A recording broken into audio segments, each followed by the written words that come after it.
Let's move to the most difficult skill that you find. The most difficult skill and one that, as I mentioned, I spend the most time on when I'm practicing is the writing part.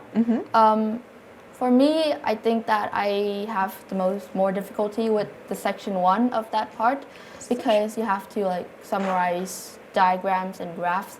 And especially when there's a lot of numbers information, it is hard to pick the ones that might be significant so that the person who's reading it can see that you're having a thorough summarization. For me, part 2 is actually quite easy because it's basically just giving your opinion on a certain topic. So that is something that I like doing in general, so it was fairly easy for me. So about the reading and listening skills, they might be in the middle, right? Yeah. How do you practice those skills? For those skills, reading is probably something that I try a lot because I read a lot of different books and I try to understand them. So I don't really practice those 2 skills a lot because being able to listen towards conversation, being able to understand in class what your teacher said, I think it's something that is kind of related to listening part because you're supposed to understand the main points in the conversation or in the passage, listening passage.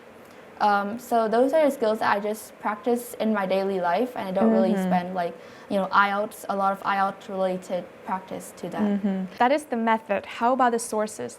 Where do you find the learning materials? Probably I don't really have a lot of learning materials for learning English, but I do listen to a few podcasts on Spotify. For example, there's a news hour podcast named News Hour on Spotify. It is by BBC.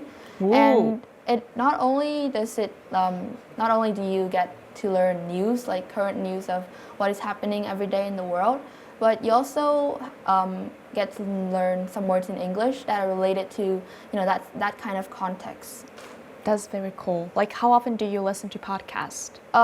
For that podcast, I actually listen to it every day. Wow. So I think it is very easy way for you to get informed and catch up with what is happening in the world. So at what time of the day? How do you balance Usually time? I listen to it before I go to sleep, actually.